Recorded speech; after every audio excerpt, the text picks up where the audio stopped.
Hello friend, welcome back to your channel. आप सभी का स्वागत है आपके अपने channel AP Aman exam point पे।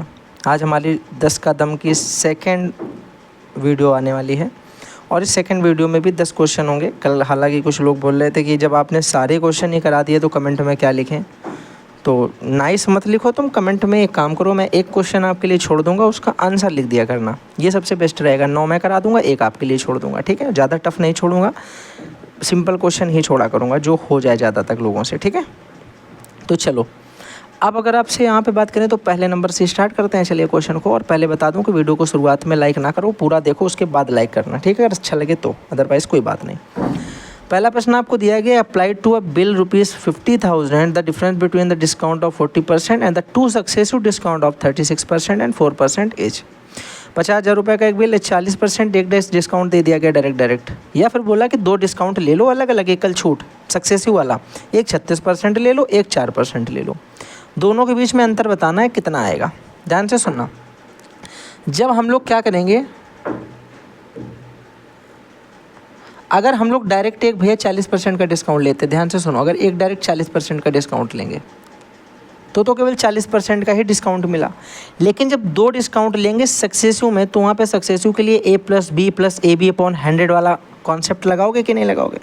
भाई 2 सक्सेसिव ले रहे हो तो A+B+AB/100, लेकिन यहाँ पे डिस्काउंट है तो AB माइनस हो जाएगा। तो बोलोगे पहला तो भैया 36 और +4 40 हो गया, A+B तो 40 हो गया, फिर यहाँ पे माइनस हो जाएगा AB, क्योंकि यहाँ पे सक्सेसिव लगा रहे हैं। माइनस कितना हो जाएगा, माइनस हो जाएगा मेरे भाई 36 × 4/100। तो यहाँ से आ जाएगा 40 माइनस 36 चौके 144, और 144/100 का मतलब होता है 1.44।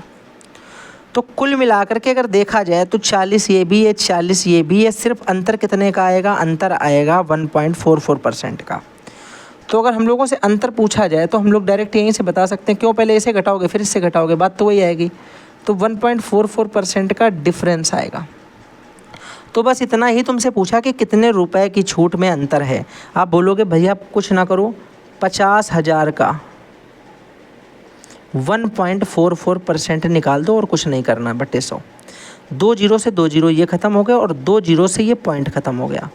गुणा करा दो 5 का 144 में, बोलोगे भैया 5 चौके 20 हासिल लगाया 2, 5 चौके 20 2 22 हासिल लगाया 2, 5 एकम 5 और 1 5 और 2 7, 720 रुपये आपका यहाँ से आंसर आ जाएगा।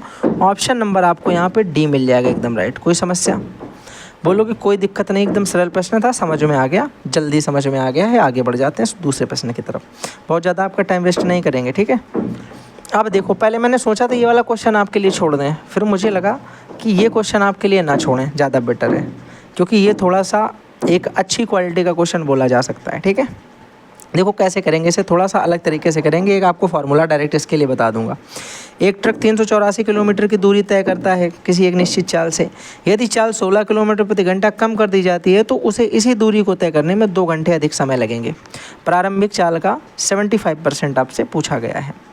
तो 384 किलोमीटर की डिस्टेंस एक निश्चित चाल से तय की गई, मुझे पता नहीं वो चाल, लेकिन मुझे ये पता है कि वो पहले वाली चाल से दूसरी वाली चाल 16 किलोमीटर कम है। तो इसके लिए एक फार्मूला होता है, देखो, distance is equal to speed 1 into speed 2 upon difference in speed into difference in time. हाँ या ना? बोलोगे ठीक है, यही लगा देते हैं डायरेक्ट, कि इतना ज़्यादा हमें इसमें बवाल ना करना पड़े। आप बोलोगे भैया डिस्टेंस दे रखी 384 बराबर S1 इंटू S2 में पता नहीं, तो हम एक को x मान लेंगे, दूसरे को x माइनस 16 मान लेंगे, 16 कम है ना, इंटू बीच का डिफरेंस टाइम का 2 दे रखा है 2 घंटे का, और भैया अपॉन में क्या, इन दोनों के बीच का अंतर कितना है, 16 यूनिट का। आपने कहा भैया 2 से काटा, 2 अट्ठे 16, 8 बार आ गया। अगर यहाँ इसमें गुणा करा दें आके 8 की, तो बोलोगे 384 × 8 हो जाएगा, और बराबर मेरे भाई आ जाएगा x और x माइनस 16। अब बहुत सारे लोग यहाँ पे क्या करेंगे, इसको एक क्वाड्रेटिक इक्वेशन बना करके अपने आप को फांस लेंगे। उनसे बचना है तुम्हें, क्वाड्रेटिक इक्वेशन से बचना है। हमें ये पता है कि इस x और इस x माइनस 16 के बीच में 16 का अंतर है, तो इनकी ऐसे फैक्टर कर दो कि बीच का अंतर 16 हो जाए।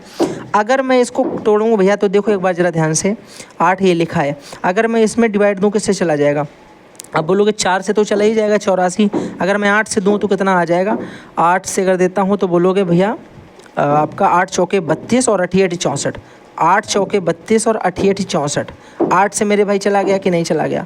अब देखना ज़रा ये 8 8 कितना हो गया 64 और ये 48, 48 और 64 के बीच में कितने का अंतर 16 का, और मेरे फैक्टर्स के बीच में कितने का अंतर 16 का। इसका मतलब जो x हो गया वो कितना हो गया 64, और जो x माइनस 16 हो गया वो कितना हो गया 48। कोई समस्या यहाँ तक? तो मेरी x जो थी वो प्रारंभिक चाल थी और ये मेरी अब वाली चाल है, तो प्रारंभिक चाल मेरी क्या आ गई 64 आ गई। यहाँ तक किसी को कोई समस्या नहीं होनी चाहिए, बिल्कुल अच्छे से बात समझ में आ गई होगी। अब आगे सुनना ध्यान से। उसने मुझसे पूछा है मात्र 75% of actual speed, real speed, initial speed. Initial speed मेरी 64 है, 64 का मुझसे पूछा गया ओनली 75%, मतलब 3/4। अगर हम 4 से इसको काटें तो बोलोगे भैया 16 चौके 64 और 16 तियाँ 48, ऑप्शन नंबर जो है सी इसका एकदम सही हो जाएगा। कोई समस्या, कोई भी दिक्कत इसमें है किसी को? आप बोलेंगे कोई समस्या नहीं, बात समझ में आ गई। अगला प्रश्न बताइए। चलो अगला प्रश्न करो भाई, इंपॉर्टेंट क्वेश्चन है ये भी।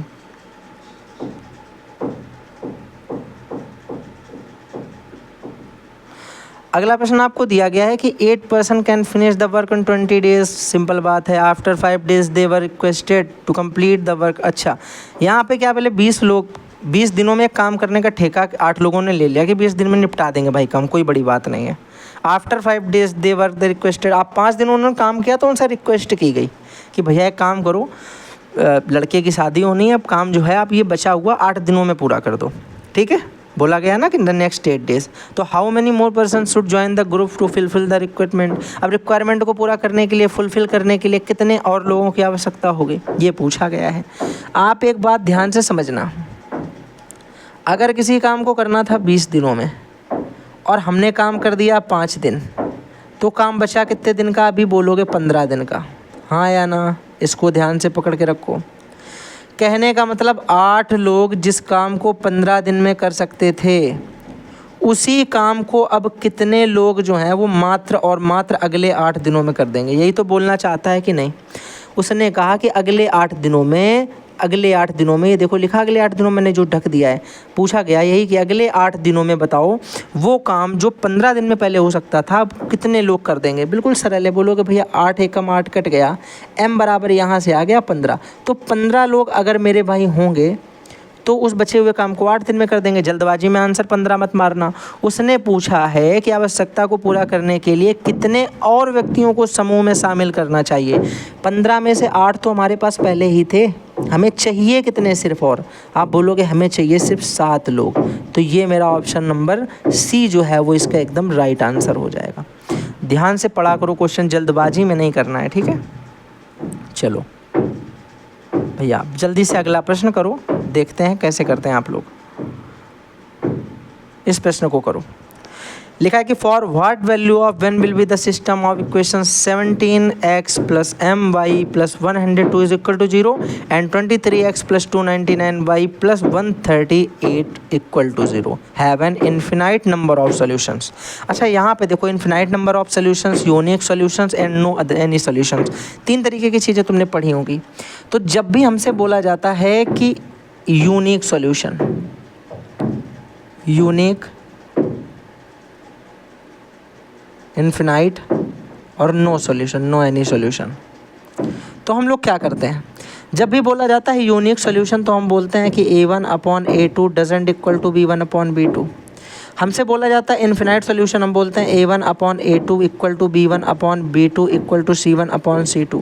और जब बोला जाता है नो एनी सॉल्यूशन तो भैया होता है a1/a2 equal to b1/b2 doesn't equal to c1/c2। कोई समस्या इन तीनों बातों में? इन तीनों बातों को कहीं एक जगह पे लिख लो। ये बहुत ज़्यादा आपसे अगर पूछे जाते हैं तो 1-2 क्वेश्चन इससे कभी कभी आ जाता है, तो इनको आप 3 चीज़ों को याद रख दो, इन्हीं से क्वेश्चन आता है ज़्यादातर। ठीक है, हमको कौन सा लेके चलना है? हमको ये वाला लेके चलना है। हमें लेके चलना है a1/a2 equal to b1/b2 equal to c1/c2, और बाकियों का मेरी ज़िंदगी में कोई काम नहीं है। तो जिसका तुम्हारी ज़िंदगी में काम नहीं उसको तुम तुरंत क्या कर दो? डिलीट कर दो। कोई दिक्कत? बोलोगे कोई समस्या नहीं। यहाँ तक बात समझ में आ गई। हमें काम है सिर्फ और सिर्फ मेरे इतने फार्मूले की। किसके लिए होता है ये? ये मेरा होता है मैनी सॉल्यूशंस या इन्फिनाइट सॉल्यूशन के लिए। अब देखो A1 की जगह मतलब क्या होता है, A1 की जगह x का कॉफिशिएंट 17 दे रखा, A2 की जगह आपको क्या दे रखा है, आप बोलोगे दूसरी इक्वेशन में x का कॉफिशिएंट 23 दे रखा, बराबर B1 की जगह हमें m दे रखा है पहले में, और दूसरे में क्या दे रखा है 299। अब चाहो तो C1 लिखो, अदरवाइज ना भी लिखो तो कोई दिक्कत नहीं, इतने से ही हो जाएगा। देखना आप बोलो जरा 23 का ये कितने गुना लिखा है, आप बोलोगे ये लिखा है 23 एकम 23, 23 तिहाई 69, 13 इंटू लिखा है, 13 गुना है कि नहीं है।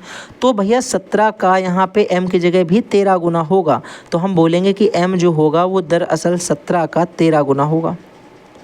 तो कितना आएगा, बोलोगे भैया 13 सत्ते 91, एक हासिल 9, 13 एकम 13 और 9 22, यानी आपका आंसर जो आएगा वो लगभग मेरे भाई 221, लगभग क्या पूरा 221 आ जाएगा। ऑप्शन नंबर जो है वो एकदम राइट है। ठीक है, बात समझ में आ गई कि नहीं आ गई। ऑप्शन नंबर ए इसका एकदम राइट है। किस तरीके से किया जाएगा, तीनों कॉन्सेप्ट मैंने आपको बताया कि बोला जाए आपसे कि not any solution, infinite solution और यूनिक सॉल्यूशन, सबके लिए बता लोगे कि नहीं बता लोगे, हाँ या ना। बोलोगे भैया बता लेंगे, बिल्कुल आराम से हो जाएगा। अगला क्वेश्चन बताओ। अगला क्वेश्चन देखो जरा, लिखा है कि what is the number of common tangent that can be drawn to circles that touch each other externally. अगर दो आपके सर्कल एक दूसरे को बाह्य स्पर्श करते हैं, एक्सटर्नली टच करते हैं लाइक दिस, तो पूछा जा रहा है कि कितने इससे मेरे भाई जो है ये इसके केंद्र हो जाएंगे, कितनी इससे कॉमन टेंजेंट खींची जा सकती है। कॉमन टेंजेंट क्या होती है, जो दोनों से टच करके जाएं। आप बोलोगे भैया एक तो हम लोग ये वाली खींच सकते हैं, देखो कॉमन टेंजेंट जो दोनों से टच होकर जाएगी, ये खींच सकते हैं। दूसरी हम लोग एक ये खींच सकते हैं कॉमन टेंजेंट जो दोनों से टच होकर जाएगी, और तीसरी हम लोग एक बीच से खींच सकते हैं जो दोनों से टच होकर आएगी। यानी कुल मिलाकर total number of common tangent केवल और केवल 3 हो सकती हैं मेरी, जो दो आउटर टच एक्सटर्नली टच होकर जाने वाले सर्कल से खींची जा सकती हैं। ऑप्शन नंबर सी जो है इसका एकदम राइट हो जाएगा। कोई समस्या, बोलोगे कोई समस्या नहीं, बात आपकी समझ में आ गई। चलो अब अगला प्रश्न करते हैं, करें क्या, चलो अगला क्वेश्चन करके दिखाओ भाई। अगला क्वेश्चन आपको क्या दिया है कि एक शंक्वाकार तंबू की त्रिज्या जो है 7 सेंटीमीटर है, ऊर्ध्वाधर ऊंचाई उसकी जो है वो 24 मीटर है। ठीक है, ये भी मीटर ये भी मीटर, हाँ ठीक है। पूछ रहा कि इनमें चावल के कितने बोरे खाली किए जा सकते हैं, मतलब चावल इसमें हम लोग क्या करेंगे, उल्द देंगे, मतलब एक तरीके से इसको भर देंगे चावल से। ठीक है भाई, आगे आपको दिया कि यदि प्रत्येक बोरे में चावल द्वारा घेरा गया स्थान है जो 2m³ है। जब भी तुम्हें दिखाई पड़े m³ हमेशा समझ जाया करो कि m³ का मतलब ही भैया क्या होता है। इस m³ का मतलब ही क्या है, इस m³ का मतलब ये है कि हमें वॉल्यूम निकल आया गया है, वॉल्यूम निकल आया गया ना। अब सुनो, किसी चीज़ को निकाल के किसी चीज़ में भर देना वॉल्यूम का रिलेशन दिखाता है। वॉल्यूम क्या होता है, आप बोलोगे वॉल्यूम देखो, हमें पता है कि किसी कोण का वॉल्यूम होता है 1/3 पाई r² h। तो आप बोलोगे अगर मैं इसके अंदर बोरी खाली करूँगा तो उसके अमाउंट से, अगर यहाँ पे उसके जो अमाउंट दिया गया है जितना उसके अंदर वॉल्यूम है, उस वॉल्यूम से अगर मैं इसमें डिवाइड दे दूँ तो मुझे नंबर ऑफ टर्म निकल आएंगे, उस बोरे की संख्या निकल आएंगी कि कितने बैग्स खाली किए जाएंगे। इसमें नंबर ऑफ बैग्स यहाँ से निकल के आ जाएंगे। अगर हम क्या करें कि उस टोटल वॉल्यूम में इस एक वॉल्यूम से जो इसका दिया है उससे डिवाइड करा दें। भाई एक अगर इतने में खाली होगा तो 10 कितने में खाली होंगे, इसे पूछा जाता है ना, तो डिवाइड मेथड यहाँ पे लगा देंगे, सिंपल सा निकाल लो। आप बोलोगे भैया ठीक है, देखो कैसे करोगे। ऊपर लिखा है हमने 1/3 पाई की वैल्यू होती है 22/7, आर की वैल्यू आपको कितनी त्रिज्या दे रखी, रेडियस 7, तो 7 × 7 2 12 r²। एच की वैल्यू कितनी दे रखी है 24 लिख दी, और अपॉन में मेरे भाई कितना दे रखा है 2 मीटर³ यानी अपॉन में 2 लिख दिया। आपने बोला भैया देखो यहाँ से अगर हम काटें तो बोलोगे 3 से हम इसको काट सकते हैं, 3 × 8 = 24, 2 से काट सकते हैं 2 × 4 = 8, 7 से काट सकते हैं 7 × 7, यहाँ से आ जाएगा 22 7 होता है तुम्हारा कितना 154, और इंटू ऊपर वाला वो 4 इंटू कराओ तो भैया 4 × 4 = 16 के 6 यहाँ से लगाया, 1 4 5 20, 1 21 का 1 यहाँ से लगाया, 2 4 1 4 2 6, 616 बोरे यानी बैग्स जो हैं उनको हम क्या कर सकते हैं, खाली कर सकते हैं। ऑप्शन नंबर मेरा जो आएगा इसका बी वाला एकदम राइट आएगा। कोई समस्या, कोई समस्या यहाँ तक किसी को। आप बोलोगे कोई समस्या नहीं, बात समझ में आ गई है। आगे बताओ अगला प्रश्न। अब सुनो, अगला प्रश्न आपको दे रखा है कि 3 numbers are in the ratio of 2:3:5 ratio and their LCM is 60. What is the HCF of the numbers? तो नंबर्स का HCF क्या होगा? आपको पता है अगर 3 नंबर मेरे भाई कुछ इस तरीके से लिखे हों, A ratio, B ratio, C, तो इन रेशियो के बीच में हमेशा ये एक मेरा जो है फैक्टर होता है, ये हमेशा आपस में क्या होता है, को प्राइम होते हैं या प्राइम होते हैं। आपस में इनमें कोई भी एक सिंगल कॉमन फैक्टर नहीं होता है, और जो सब में कॉमन होता है वही तो HCF होता है। तो आप बोलोगे अगर इस पूरे में हम HCF कॉमन ले लेते हैं तो मेरा एक रेशियो जो बनता है ये आपस में इसमें कुछ भी कॉमन नहीं होता, को प्राइम नंबर्स का रेशियो होता है।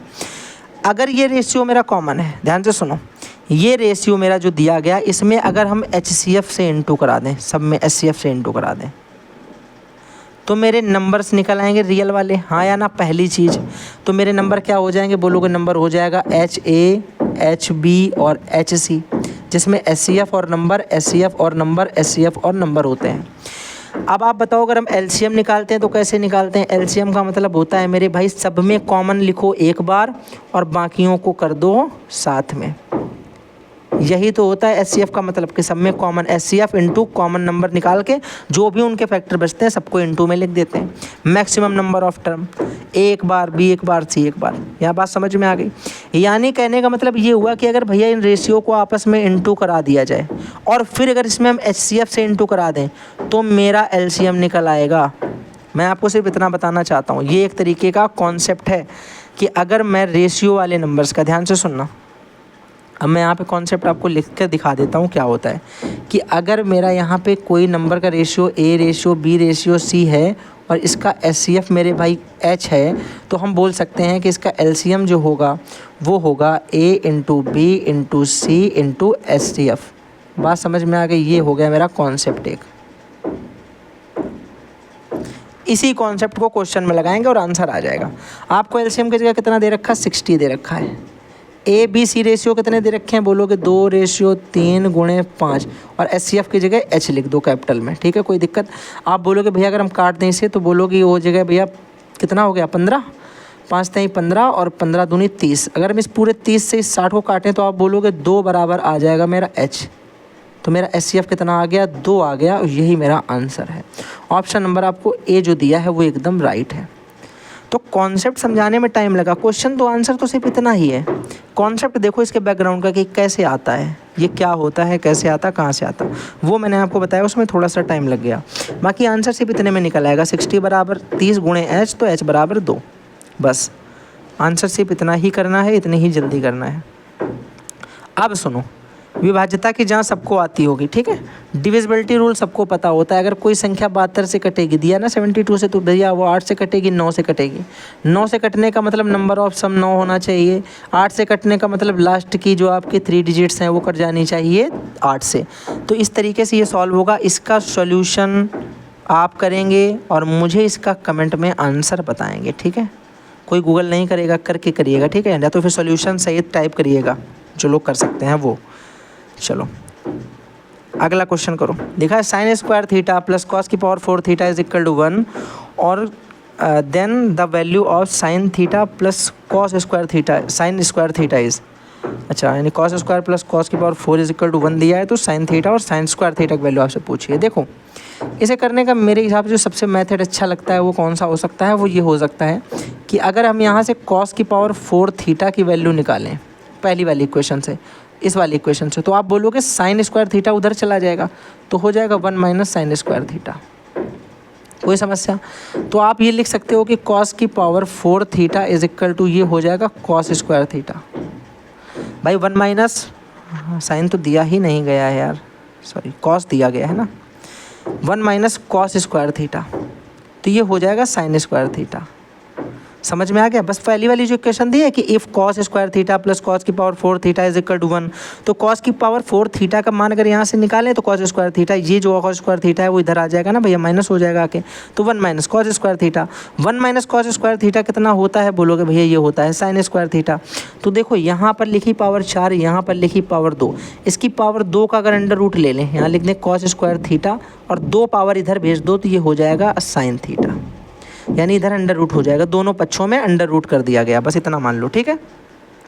तो आप बोल सकते हो कि हम लोग कॉस स्क्वायर थीटा को साइन थीटा लिख सकते हैं, कॉस स्क्वायर थीटा को साइन थीटा लिख सकते हैं जिस हिसाब से उसने इक्वेशन दी है। तो बताओ ज़रा, जो हमें वैल्यू बतानी है कि साइन थीटा और plus sine square theta. Sine theta को क्या हम कॉस स्क्वायर थीटा नहीं लिख सकते, बोलोगे बिल्कुल, तो साइन थीटा को लिख देंगे कॉस स्क्वायर थीटा। और साइन स्क्वायर थीटा को क्या लिख सकते हैं भैया, साइन स्क्वायर थीटा को देखो इस वाली इक्वेशन को, 1 और ये 2, इक्वेशन 2 से तो हमने इस वाले को लिख दिया। अब इक्वेशन 1 में देखो साइन स्क्वायर थीटा को हम क्या लिख सकते हैं, आप बोलोगे कॉस की पावर 4 थीटा, तो इसको हम लिख सकते हैं कॉस की पावर 4 थीटा, इस साइन स्क्वायर थीटा को। और इसकी वैल्यू कितनी दे रखी है, आप बोलोगे इसकी वैल्यू सबसे ऊपर दे रखी थी हमें कितनी, 1, sine square theta plus cos की पावर 4 थीटा 1, तो भैया इसकी वैल्यू भी कितनी आ जाएगी, 1 आ जाएगी, क्योंकि हम इसको सेम चीज़ें लिख सकते हैं, और जब हम किसी को सेम लिख सकते हैं तो उसकी वैल्यू भी सेम होगी। ऑप्शन नंबर इसका मेरे भाई डी जो है वो एकदम राइट हो जाएगा, ठीक है, डी नंबर इसका आंसर एकदम राइट हो जाएगा। बात समझ में आ गई क्या, बोलोगे समझ में आ गई। लास्ट क्वेश्चन करो ज़रा, क्या आएगा, आपसे बोला कि what is the least perfect square which is exactly divisible by each of 14, 84 and 28।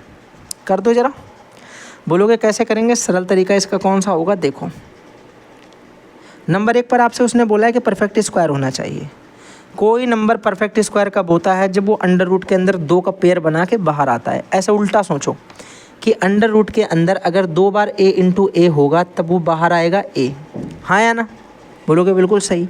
इसी तरीके मेरे भाई जब वो a इंटू ए होगा तो स्क्वायर करने पे अंदर भी जाएगा, कोई दिक्कत, तो बोलोगे वो नंबर इसके अंदर एकदम सेटिस्फाइड हो जाएगा, इसका मतलब वो बाहर निकल के आएगा तो एक परफेक्ट स्क्वायर नंबर होगा, हाँ या ना, बोलोगे बिल्कुल सही। परफेक्ट स्क्वायर वही होगा जिसके पेयर बन जाएंगे कंप्लीट, पेयर मुझे चाहिए कंप्लीट, इतना याद रखो। तो कंप्लीट पेयर कैसे मिलेंगे, ध्यान से सुनना, हमें दे रखा है 14, 84 और 28, तो ज़रा ध्यान से देखो, इसके अंदर 7 इंटू 2 होता है, इसके अंदर क्या होता है, आप बोलोगे 2 से काटेंगे आपका आ जाएगा यहाँ से 42, 2 से काटोगे 21, 3 से काटोगे 7, 7 से काटोगे 1, 28 को क्या लिख सकते हैं, 2 से काटोगे तो आ जाएगा 14, 2 से काटोगे आ जाएगा 7, 7 से काटोगे आ जाएगा 1। तो हमें यहाँ पे कुल मिला करके जो मिला वो क्या मिला, इनका एलसीएम निकाल लो, एलसीएम निकालो तो वो नंबर मिलेगा जो इन सबसे डिविजिबल है, और फिर उसमें हम किसी भी नंबर का मल्टीप्लाई कराएंगे वो इन सबसे ही डिविजिबल रहेगा। तो एलसीएम निकालो, सबसे पहले 7 इसमें एक बार है, 7 इसमें एक बार है, 7 इसमें एक बार है, तो 7 एक बार लिख दिया। 2 की पावर यहाँ पे 2 है, यहाँ पे 1 है, यहाँ पे 2 है, तो मैक्सिमम पावर 2 की 2 है इनटू 3 की पावर भैया 1 है यहाँ पे, और यहाँ पे कुछ नहीं, तो यहाँ पे सिर्फ 1 3 है। कोई नंबर परफेक्ट स्क्वायर कब होता है, जब उसकी पावर 2 हो, यानी उसके पेयर बन जाएं। पेयर कब बनेंगे, बोलोगे भैया 7 अकेला है, 3 अकेला है, कुल मिलाकर के एक 7 और आ जाए, एक 3 और आ जाए, तो ये एक परफेक्ट स्क्वायर नंबर बन जाएगा। हमने कहा कोई बात नहीं, कर दो। आप बोलोगे ये हो जाएगा भैया 7 का स्क्वायर, ये हो जाएगा 2 का स्क्वायर, ये हो जाएगा 3 का स्क्वायर। 7 का स्क्वायर कितना होता है 49, 2 का स्क्वायर कितना होता है 4, और 3 का स्क्वायर 9, तो 9 चौके 36 के 6, और भैया 6 9 54 के 4, यूनिट डिजिट आएगा 4। ऑप्शन कौन सा है 4 वाला, आप बोलोगे सिर्फ एक ऑप्शन दिया है 1764 वाला, तो यही मेरे भाई जो है आंसर हो जाएगा। पूरा इंटू कराने की कोई ज़रूरत नहीं, यूनिट डिजिट से सॉल्व कर लो, चाहो तो पूरा करा सकते हो, आपके मन, ठीक है, वैसे ऐसे कर सकते हो। तो आप इसको पेयर अगर बनाओगे तो एक 7 कम पड़ रहा है, एक 3 कम पड़ रहा है, एक 7 और एक 3 का जब हमने गुणा करा दिया तो 2 7 हो गए, 2 3 हो गए, 2 2 पहले से दिए थे, पेयर बन गया, इसका मतलब परफेक्ट स्क्वायर नंबर हो गया। बात समझ में आ गई, कोई दिक्कत, बोलोगे कोई दिक्कत नहीं, बात समझ में आ गई बढ़िया तरीके से। तो इसी के साथ देख लेते हैं, कुछ और बचता है। तो ये लास्ट क्वेश्चन था हमारा, 10 क्वेश्चन हो गया क्या, 1 2 3 4 5 6 7 8 9 और 1 10, ठीक है, 10 क्वेश्चन हम लोगों ने पूरे कर लिए हैं। तो आई होप आपको क्लास पसंद आई होगी, समझ में भी आई होगी, मज़ा आया होगा, आपने एंजॉय किया होगा क्लास को। अगर मज़ा आया है तो वीडियो को लाइक करेंगे, चैनल को सब्सक्राइब कर लेंगे, फ्रेंड्स के साथ में शेयर कर लेंगे, कुछ सीखने को मिला है तो, अदरवाइज़ कोई बात नहीं, ठीक है। चलिए इसी के साथ में थैंक्स फॉर वॉचिंग, फिर मिलते हैं अगली क्लास के साथ में अपने 10 का दम सीरीज में। चलिए।